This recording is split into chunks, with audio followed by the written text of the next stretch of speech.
Friends, എല്ലാ കൂട്ടുകാർക്കും ഷാൻവി വ്ളോഗിൻ്റെ പുതിയൊരു വീഡിയോയിലേക്ക് സ്വാഗതം. ഇന്നത്തെ നമ്മുടെ വീഡിയോ ഈ റോസാ ചെടികളുടെയൊക്കെ ഒരു വീഡിയോ തന്നെയാണ്. നമ്മൾ ഇങ്ങനെ നല്ല ഭംഗിയിൽ പൂക്കൾ ഉണ്ടാകാൻ വേണ്ടിയിട്ട് നമ്മൾ വീട്ടിൽ ഉപയോഗിക്കുന്ന കുറച്ച് ടിപ്സ്, അതുപോലെ തന്നെ ഒരു റോസാ ചെടി എങ്ങനെയാണ് റീപോർട്ട് ചെയ്യുന്നതെന്നൊക്കെ കാണിച്ചു തരാം. നമ്മളടുത്ത് കുറച്ച് കളർ വെറൈറ്റിയിലും അതുപോലെ തന്നെ വലുപ്പത്തിലൊക്കെ വ്യത്യാസമുള്ള കുറച്ച് റോസാ ചെടികളുണ്ട്. അതൊക്കെ നിങ്ങൾക്കൊന്ന് കാണിച്ചു തരാം. നല്ല യെല്ലോ കളറിലുള്ള ഒരു വലിപ്പം വെക്കാത്ത കുറേ ഇതളുകളായിട്ടുള്ളൊരു റോസാ ചെടിയാണ്. നമ്മളത് ഇതുപോലൊരു ചെറിയ പോട്ടിൽ വെച്ച് കൊടുത്തിട്ടുള്ളതാണ്. കുറേ പ്രാവശ്യം പൂവൊക്കെ വന്നിട്ടുണ്ടായിരുന്നു. ആ ഭാഗമൊക്കെ നമ്മൾ കട്ട് ചെയ്ത് കൊടുത്താൽ വീണ്ടും ഉണ്ടാകുന്ന ഭാഗത്ത് ഇതുപോലെ പുതിയ പൂക്കൾ ഉണ്ടാകുന്നതായിരിക്കും. അതുപോലെ തന്നെ ഇത് യെല്ലോ കളറിനെ കുറച്ച് വലുപ്പത്തിലുണ്ടാകുന്ന ഒരു റോസാ ചെടിയാണ്. കളർ സെയിം ആണെങ്കിൽ അതുണ്ടാകുന്ന ഒരു രീതിയിലും വലുപ്പത്തിലൊക്കെ വ്യത്യാസമുണ്ട്. ഇത് നമ്മൾ ഒരു വലിയ പോട്ടിലാണ് വെച്ച് കൊടുത്തിട്ടുള്ളത്. ഇതൊക്കെ നമ്മൾ ടെറസിൻ്റെ മുകളിലാണ് വെച്ച് കൊടുത്തിട്ടുള്ളത്. ഇത് അത്യാവശ്യം കുറേ കാലമായിട്ടുള്ളതാണ്. നമ്മൾ കട്ട് ചെയ്ത് വെച്ച് കൊടുക്കുന്നതാണ്. പൂവുണ്ടായ ഭാഗം എത്രയും പെട്ടെന്ന് കട്ട് ചെയ്ത് കൊടുക്കുകയാണ് വേണ്ടത്, ഉണങ്ങി കഴിഞ്ഞ് കഴിഞ്ഞാൽ. എന്നാലും പിന്നീട് ഉണ്ടാകുന്ന കൊമ്പൊന്നും ഇതുപോലെ പുതുതായിട്ട് മുട്ടുകൾ ഉണ്ടായിട്ട് വരുള്ളൂ. പിന്നെ ഇടയ്ക്കിടയ്ക്കുള്ള വളപ്രയോഗമാണ് ഈ റോസാ ചെടികൾ ഇങ്ങനെ മുട്ടിടാനും പൂക്കൾ വിരിയാനും ഒക്കെ നല്ലത്. ഇത് നല്ല വൈറ്റ് റോസാ ചെടിയാണ്, കുറച്ച് ബൾക്കായിട്ട് ഉണ്ടാകുന്നതാണ്. അതിൻ്റെ അടുത്ത് തന്നെ കുറച്ച് മുട്ടുകളും ഉണ്ട്. സാധാ റോസിൻ്റെ ഇലകളുടെ അത്ര വലുപ്പമില്ലെങ്കിലും ചെറിയ ലീഫുകളാണ് ഇതിന് വരുന്നത്. ഇത് നമ്മൾ പോട്ടിൽ തന്നെയാണ് വെച്ച് കൊടുത്തിട്ടുള്ളത്. നമ്മളെ വീട്ടിലുണ്ടാകുന്ന കുറച്ച് ജൈവവളങ്ങൾ ഉപയോഗിച്ചുകൊണ്ടാണ് നമ്മൾ റോസാ ചെടികൾ ഇത്രയും പെട്ടെന്ന് പൂവിടുന്നതും നന്നായിട്ട് വളർന്നു വരുന്നതും. ഇത് നല്ലൊരു പിങ്ക് ഷെയ്ഡിൽ നല്ല വലുപ്പത്തിൽ കുറേ ഇതളുകളായിട്ട് ഉണ്ടാകുന്ന റോസാ ചെടിയാണ്.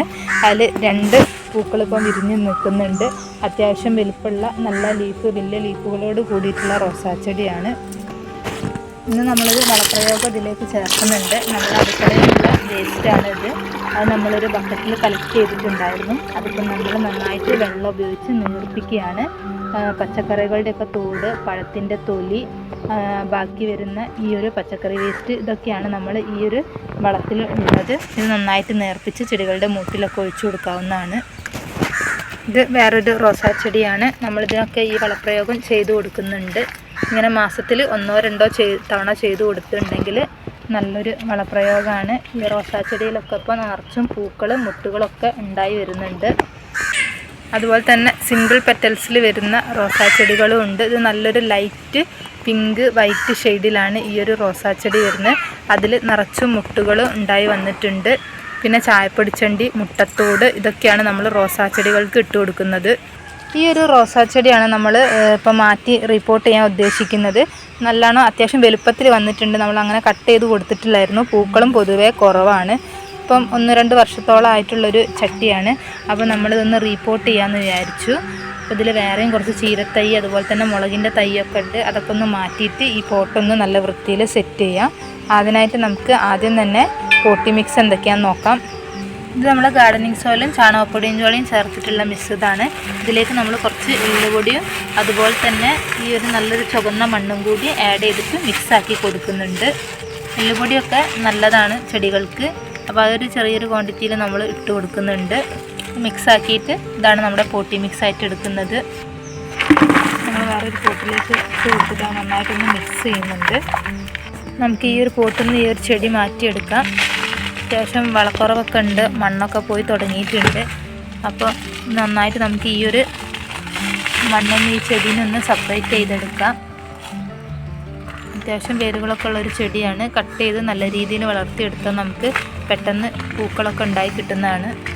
നമ്മൾ ആദ്യം തന്നെ പോട്ടിൽ ചെറിയൊരു ചേരുത്തോണ്ട് വെച്ച് കൊടുക്കുന്നുണ്ട്. അതിൻ്റെ മേത്തേക്ക് കുറച്ച് മണ്ണിട്ടിട്ട് നമ്മൾ ആ ചെടി ഒന്ന് വെച്ച് കൊടുക്കാം. അത്യാവശ്യം വേരുകളൊക്കെ ഉണ്ട്. നമ്മൾ കുറച്ച് ഭാഗമൊക്കെ ഒന്ന് കട്ട് ചെയ്ത് കൊടുത്തിട്ടുണ്ട്. ഇനി വലിയൊരു കൊമ്പും കൂടി ഉണ്ട്. അത് നമുക്ക് വെച്ച് കൊടുത്ത് 2 ദിവസം കഴിഞ്ഞിട്ടൊന്ന് കട്ട് ചെയ്യാമെന്നാണ് വിചാരിക്കുന്നത്. അപ്പോൾ ഇതിൻ്റെ മൂട്ടിൽ നമ്മളെ പോട്ടി മിക്സൊക്കെ വെച്ചിട്ട് നന്നായിട്ട് വെച്ച് കൊടുക്കാം. അപ്പോൾ നമ്മളിത് ടെറസിൻ്റെ മുകളിലാണ് വെച്ച് കൊടുക്കുന്നതെങ്കിൽ ഡെയിലി വെള്ളം ഒഴിക്കാൻ മറക്കരുത്. കാരണം റോസാ ചെടികൾക്ക് നല്ല വെയിലും അത്യാവശ്യം വെള്ളവും വേണം. നമ്മൾ വെക്കുന്നൊരു കാലാവസ്ഥ പോലെയാണ്. ഇവിടെ രാവിലെയൊക്കെ തണുപ്പാണെങ്കിലും നമ്മൾ ഉച്ചയായ നല്ല വെയിലായിരിക്കും. അപ്പോൾ അതിനനുസരിച്ചിട്ട് വേണം നമ്മൾ വെള്ളം ഒഴിച്ചു കൊടുക്കാൻ വേണ്ടിയിട്ട്.